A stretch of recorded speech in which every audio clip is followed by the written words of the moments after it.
ممبر رسول صلی اللہ علیہ وسلم پہ تشریف فرما۔ علماء ذویل احترام، معزز سامعین اکرام، پردہ نشین خواتین اسلام، السلام علیکم ورحمۃ اللہ وبرکاتہ۔ خیریت سے ہیں آپ لوگ؟ ماشاءاللہ۔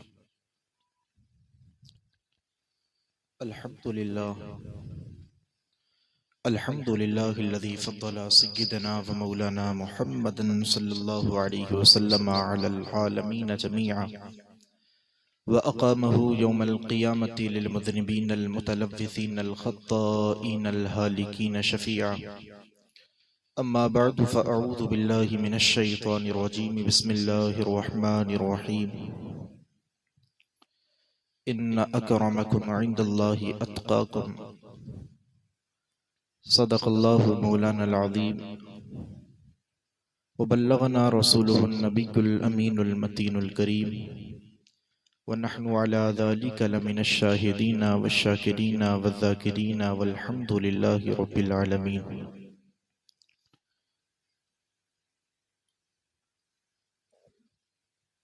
لي خمسة أطفي بها حر الوباء الحاطمة، المصطفى والمرتضى وابناهما والفاطمة، بلغ العلا بكماله، كشف الدجى بجماله، حسنت جميع خصاله، صلوا عليه وآله۔ وکمال حسن حضور ہے کہ گمان نقص جہاں نہیں، یہی پھول خار سے دور ہے، یہی شمع ہے کہ دھواں نہیں۔ تیرے آگے یوں ہیں دبے لچے فصحا عرب کے بڑے بڑے، کوئی جانے منہ میں زبان نہیں، نہیں بلکہ جسم میں جان نہیں۔ کروں مدح اہل دبل رضا، پڑے اس بلا میں میری بلا، میں گدا ہوں اپنے کریم کا، میرا دین پارے نہ نہیں۔ آئیے ہم سب مل کر کے اپنی اور ساری کائنات کے مرکز عقیدت مصطفیٰ جان رحمت، شمع بزم ہدایت، نوشہ بزم جنت، عرش کی زیب و زینت، فرش کی نور و نکہت، کعبے کے بدر و دجا، طیبہ کے شمس الضحا، دافع جملہ بلا، شافع روز جزا، یعنی حضور احمد مجتبی محمد مصطفیٰ صلی اللہ تعالی علیہ وآلہ وسلم کی مقدس معزز محتشم بارگاہ میں جھوم کر کے درود پاک کا نذرانہ پیش فرما لیں۔ پڑھیں اللہم صلی علی سیدنا شفیعنا حبیبنا کریمنا و مولانا محمد معدن الجود والکرم وعلا آلہ و اصحابہ وبارک وسلم، صلاة و سلام علیکہ یا رسول اللہ صلی اللہ تعالی علیہ وسلم۔ تھوڑی اس کی آواز آپ صاف کر دیں، یہ جو آواز آ رہی ہے۔ اللہ کا لاکھ لاکھ شکر و احسان ہے کہ ہم سب ایک اللہ والے کے آستانے پر بیٹھ کر کے ذکر خیر سننے کی اور پڑھنے کی سعادتیں حاصل کر رہے ہیں۔ اللہ پاک کی بارگاہ میں دعا ہے اللہ تعالی ہم سب کی حاضری کو اپنی بارگاہ میں قبول فرمائے۔ جس نے بھی پڑھا بہت اچھا پڑھا، اور آپ نے بہت اچھا سماعت کیا۔ آپ دیکھ رہے ہیں شاعر ملک ہندوستان محترم اکرم رضا نوری صاحب نے بھی بہت اچھا پڑھا، حضرت نصرت حسانی صاحب نے بھی بہت اچھا آپ کو سنایا، اور بیچ بیچ میں نقیب اعظم ہندوستان محترم قاری ارمان رضا صاحب سے اپنے بہت بہترین نقابت سماعت کی۔ اللہ تعالیٰ سے دعا ہے اللہ تعالیٰ ان سب کے سینوں میں اور جان پیدا فرمائے، تمام علماء اکرام کے سینوں میں اللہ خوب خوب قوتیں عطا فرمائے۔ اللہ ہم سب کی حاضری کو اپنی بارگاہ میں قبول فرمائے۔ عزیزان ملت اسلامیہ، آج ہم اس دور پرفتن میں زندگی بسر کر رہے ہیں جس دور میں ہر طرف فتنوں کا دور دورہ ہے۔ سوشل میڈیا کا دور ہے۔ جیسے ہی آپ سوشل میڈیا اوپن کر کے دیکھیں گے نا تو آپ کو ملے گا روز نئے سے نیا فتنہ لانچ ہو رہا ہے۔ اور اس دور میں ہر ایک بندے کی سوچ، ہر ایک بندے کی حالت کچھ ایسی ہو رکھی ہے، ہر ایک بندہ اپنے آپ کو قوم کے سامنے ایک قائد بنا کر کے پیش کرنے میں لگا ہوا ہے۔ ہر ایک بندہ اپنے آپ کو عزت دار بنا کر کے معاشرے کے سامنے پیش کرنا چاہتا ہے۔ اب وہ کس طور پہ پیش کرنا چاہتا؟ ذہنیت انسان کی یہ ہو رکھی ہے کہ عزتیں اس کو ملتی ہیں، چار لوگ جھک کر کے سلام اس بندے کو کر کے جاتے ہیں جس بندے کے پاس بینک بیلنس زیادہ ہوتا ہے، یا جس بندے کے پاس بڑا بنگلہ ہوتا ہے، یا جس بندے کے پاس بڑی بلڈنگ ہوتی ہے، جس بندے کے پاس بڑی بڑی گاڑیاں ہوتی ہیں۔ معاشرے کی سوچ ہی ہو رکھی ہے۔ میں آپ میں سے سوال کروں نا بھائی، بتاؤ عزتیں آج کے وقت میں کسے دی جاتی ہیں؟ چار لوگ جھک کر کے کس کو سلام کر کے جاتے ہیں؟ شاید ہر ایک کا جواب یہی ہوگا، مولانا آپ کو معلوم نہیں ہے آج کے وقت میں عزتیں اسے دی جاتی ہیں، چار لوگ جھک کر کے سلام اس کو کر کے جاتے ہیں جس کے پاس پیسہ زیادہ ہے، جس کے پاس زمین زیادہ ہے، جس کے پاس پراپرٹی زیادہ ہے، جس کی بڑی بڑی گاڑیاں چلتی ہیں، جس کے پاس بڑی جائیداد ہے، جو بڑی جائیداد کا مالک ہے، اس کو عزتیں دی جاتی ہیں۔ تو میں پلٹ کر کے کلائی تھام کے آپ سے کہوں گا میرے بھائی، اگر عزتیں دولت کی وجہ سے دی جاتی نا تو آج سب سے زیادہ عزت دار فرعون ہوتا، اس لیے کہ اتنی دولت تھی اس کے پاس میں، اس نے بادشاہت کی اس دنیا پر، اور صرف بادشاہت نہیں کی بلکہ اپنے آپ کو خدا اس نے کہلوایا، اپنے آپ کو رب اعلیٰ وہ کہلواتا تھا۔ اگر دولت کی وجہ سے عزتیں دی جاتی تو فرعون کو زمانہ عزت کے ساتھ یاد کرتا، لیکن آپ ہی کا طریقہ ہے، پوری دنیا کا جائزہ آپ لے لے، آج فرعون کو کوئی یاد کرتا ہے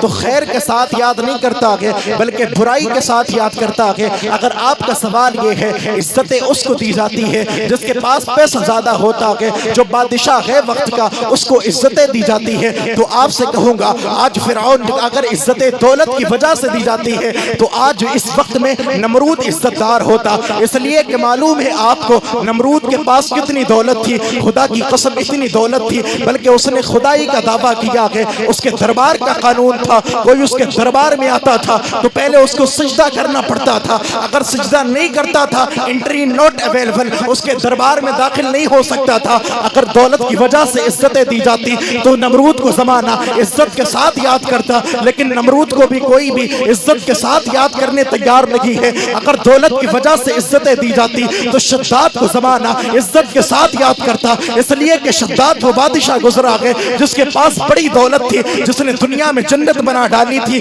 باقاعدہ ویسی ہی جنت بنائی تھی جیسی علماء سے سنا تھا، لیکن شداد کو بھی زمانہ یاد کرتا ہے تو شر کے ساتھ یاد کرتا ہے، خیر کے ساتھ کوئی نہیں یاد کرنے والا ہے۔ اگر دولت کی وجہ سے عزتیں دی جاتی تو قارون کو زمانہ عزت کے ساتھ یاد کرتا، اس لیے کہ قارون اتنا بڑا بادشاہ تھا، اتنی دولت اس کے پاس تھی، نہ جانے کتنے اونٹوں پر قارون کی دولت کی چابیاں لاد کر کے لے جائی جاتی تھی، لیکن قارون کو بھی زمانہ عزت کے ساتھ یاد کرنے تیار نہیں ہے۔ پھر آپ کہیں گے برکاتی ذرا یہ تو بتا دے، جب دولت کی وجہ سے بھی عزتیں نہیں دی جاتی ہے، جب پیسے کی وجہ سے بھی عزتیں نہیں دی جاتی ہے، پھر کس کی وجہ سے دی جاتی ہے؟ تو آپ کو اپنے گھر کی میں بات نہیں بتاؤں گا بلکہ آؤ قرآن کھولو، قرآن کا 26واں پارہ ہے، سورہ حجرات ہے، اللہ فرماتا ہے وہ لوگوں جو تمہاری ذہنیت بن چکی ہے، عزتیں اسے دی جاتی ہے جو خوبصورت ہوتا ہے، یا عزتیں اسے دی جاتی ہے جس کے پاس پیسہ بڑا ہوتا ہے، یہ ذہنیت غلط ہے۔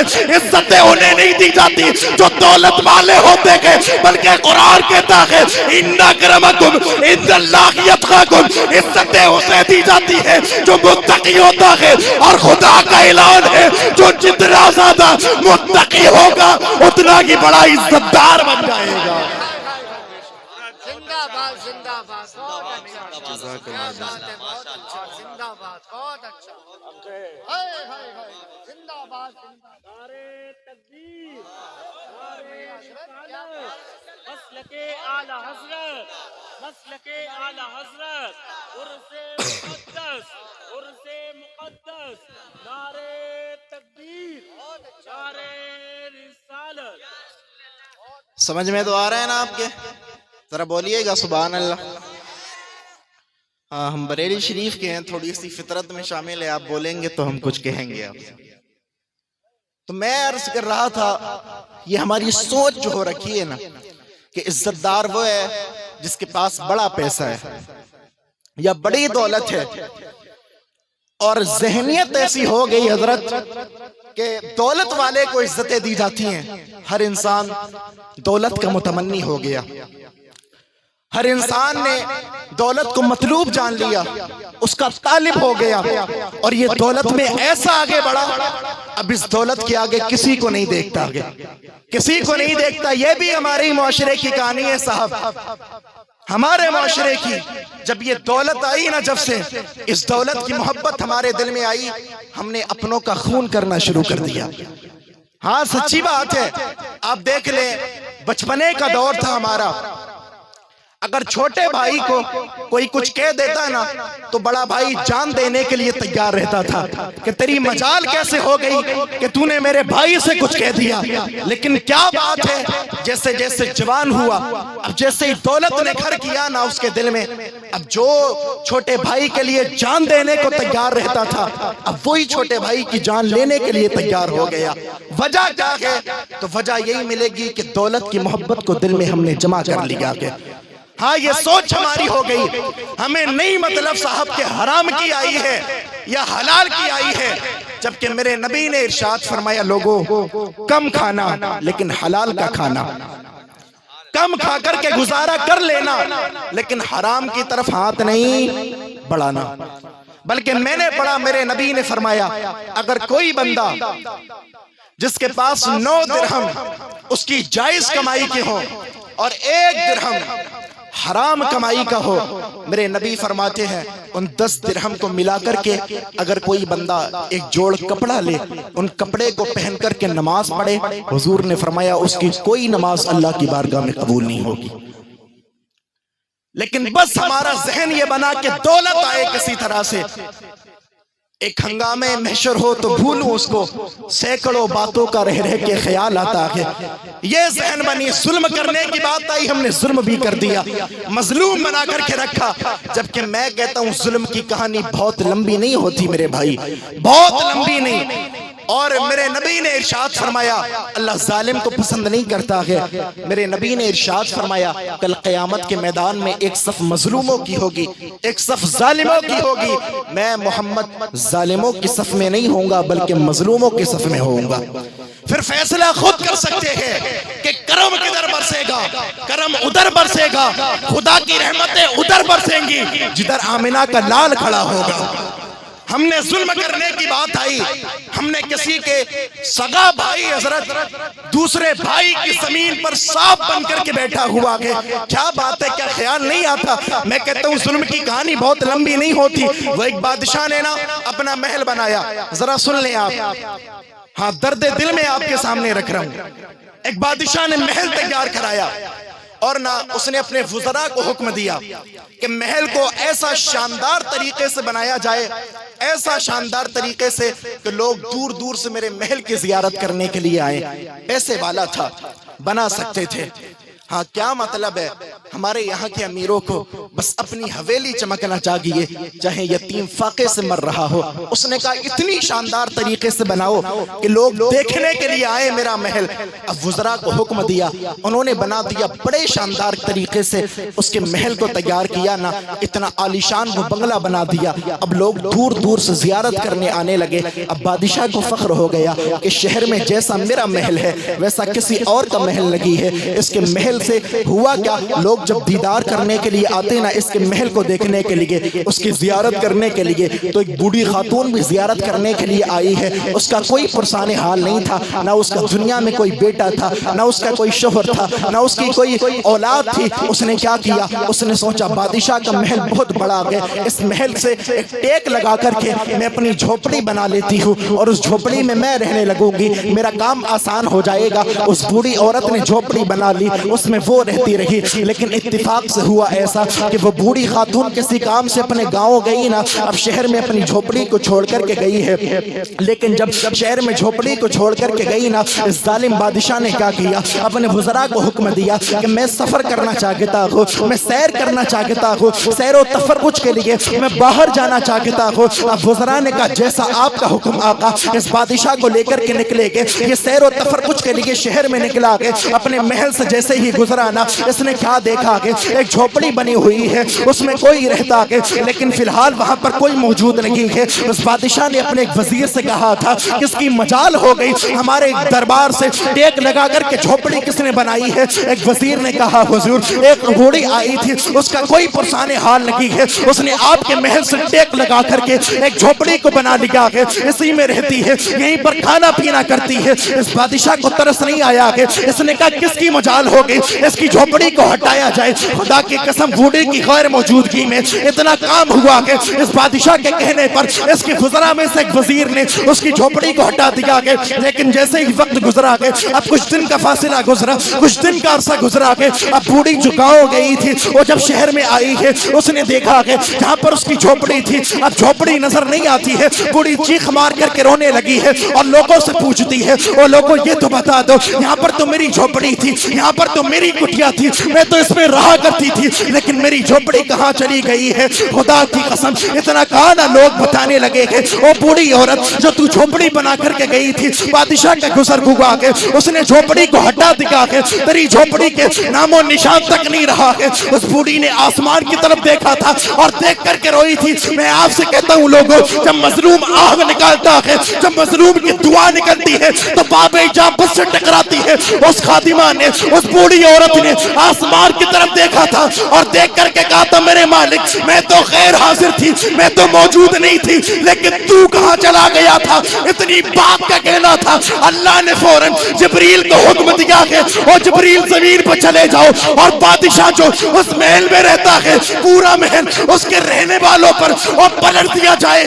ایسا ہی کیا گیا، جبریل زمین پہ آئے ہیں، اس کو پلٹ دیا گیا کہ سارے لوگ تیز نحس ہو گئے ہیں۔ کبھی بھی موقع ملے نا تو کبھی بھی ظالموں کے ساتھ نہیں دیجئے گا بلکہ مظلوموں کے ساتھ مل کر کے دعا کیجئے گا، اس لیے کہ نبی فرماتے گئے کل میدان محشر میں میں مظلوموں کے ساتھ آؤں گا اور فیصلہ کر سکتے ہیں خدا کی رحمتیں ادھر برسیں گی جدھر آمینہ کا لال کھڑا ہو جائے گا۔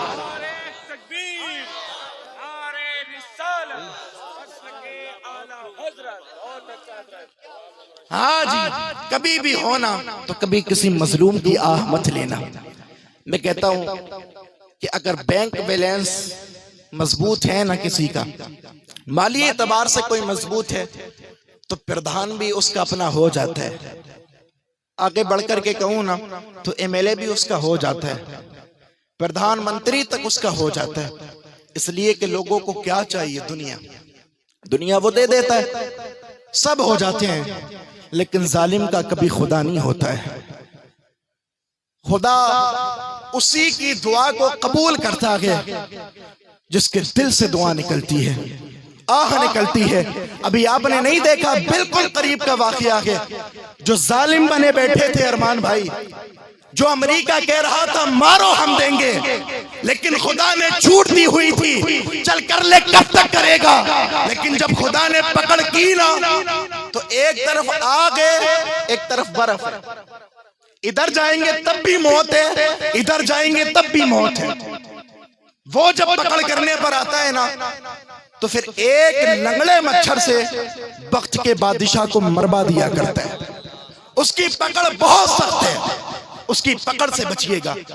ہاں مجھے یاد ہے وہ داستان، وہ فلسطین کی ایک چھوٹی سی بچی، خدا کی قسم اس کے جملوں نے دل ہلا کر کے رکھ دیا تھا۔ اس نے کہا تھا آج ہمارے اوپر ظلم کیے جاتے ہیں، آج ہر ایک ملک تماشائی بنا دیکھ رہا ہے، کوئی شراب میں مست ہے، کوئی نشے میں مست ہے، کوئی عیاشی میں مست ہے، آج کوئی ہمارے کام نہیں آتا ہے، لیکن خدا کے سامنے اگر مجھے بولنے کا موقع ملا نا تو میں خدا سے کہوں گی مالک ہمارے کام کوئی نہیں آیا تھا، ہمارے لیے کوئی زبان سے دو جملے نکالنے تیار نہیں تھا. میں تو کہتا ہوں اس بچی کی دعا قبول ہو گئی ہے اور کوئی اب پرسان حال نہیں. اب بس جو کہتے تھے ابھی تک کہ مائک ہٹا دو, اب نمازیں نہیں ہوں گی, اب اذانیں نہیں ہوں گی. اس امریکہ نے بھی یہ تسلیم کر لیا ہے یہ جو آگ لگی ہے یہ کسی اور کی وجہ سے نہیں بلکہ حقیقت یہ ہے یہ خدا کا عذاب بن کر کے آئی ہے. تسلیم کیا گیا. جو ابھی تک کہتے تھے کہ مائک ہٹا دو, آج وہ خود کہتے ہیں کہ جہاں سے مائک ہٹ گیا ہے وہاں پر مائک لگایا جائے اور اذان پڑھی جائے. میں سچی بات آپ کو بتا رہا ہوں, سوشل میڈیا ہے آپ کے سامنے, دیکھ سکتے ہیں. اور ایسا عذاب آیا حضرت, جیسے مثال کے طور پر یہ اتنا بڑا آپ مائک کا اسٹینڈ سمجھ لیں, یہاں سے یہاں تک, تو آگ کہاں لگنا چاہیے؟ یا تو نیچے سے لگے گی یا پھر اوپر سے لگے گی. لیکن خدا کا عذاب نہ اوپر سے لگی ہے نہ نیچے سے لگی ہے, بیچ میں سے آگ لگی ہے. وہ جو امریکہ سپر پاور کہتا ہے اپنے آپ کو, اور امریکہ سے بڑا کوئی دیش نہیں سائنس میں, بہت بڑے بڑے سائنسداں ہیں. ان سائنسدانوں نے بھی اپنے گھٹنے ٹیک دیے ہیں اور کہنے پر مجبور ہو گئے ہیں سپر پاور امریکہ نہیں ہے بلکہ سپر پاور خدا کی ذات ہے. خدا کی ذات ہے, کوئی نہیں اس کے سامنے ٹکنے والا. بڑے بڑے آتے ہیں اور جب پکڑ کرتے ہیں نا تو کوئی دم ہلانے کے لائق بھی پھر نہیں بچتا ہے. تو کبھی بھی مظلوم کی آہ نہیں لینا میرے بھائی. مظلوم کا بھلے گی بظاہر کوئی نہ ہو لیکن خدا ہر حال میں اس کے سنتا ہے. میں نے عرض کیا انسان بس معیار عزت ہم نے دولت کو بنا کر کے رکھا, حالانکہ قرآن کہتا ہے عزت دار وہ ہیں جو متقی ہیں. بولیں عزت دار کون ہے؟ ذرا بولیں, تھوڑے سے مجھے سگنل مل جائیں. جو متقی ہے. کون ہے عزت دار؟ پیچھے والے بھی بولیں عزت دار کون ہے؟ جو متقی ہے. اچھا آپ اگر یہ کہیں کہ دولت کی وجہ سے, تو 5 سال تک اگر کسی کو عہدہ ملے نا تو لوگ 4 آدمی 5 سال تک تو اس سے سلام کرنے تیار رہتے ہیں, لیکن جیسے ہی عہدہ چھن جاتا ہے پھر کوئی پلٹ کر کے تک نہیں دیکھتا. اس لیے کہ معیار عزت ہے کہ نہیں ہے. قرآن کہتا ہے عزت کا معیار تقویٰ ہے, پرہیزگاری ہے. سب سے بڑا عزت دار وہ ہے جو خدا سے سب سے زیادہ ڈرنے والا ہے. مثال دے دوں اس کی ایک تازہ, بولیں آپ. اچھا دیکھ لیں, جس اللہ کے ولی کے آستانے پر ہم حاضر ہیں کتنی سال ہو گئے دنیا سے گئے ہوئے؟ بولیں ہے کسی کو معلوم؟ 100 سال, 200 سال, 300 سال اور زیادہ کا عرصہ گزر گیا. یہ کیا بہت بڑے مالدار تھے؟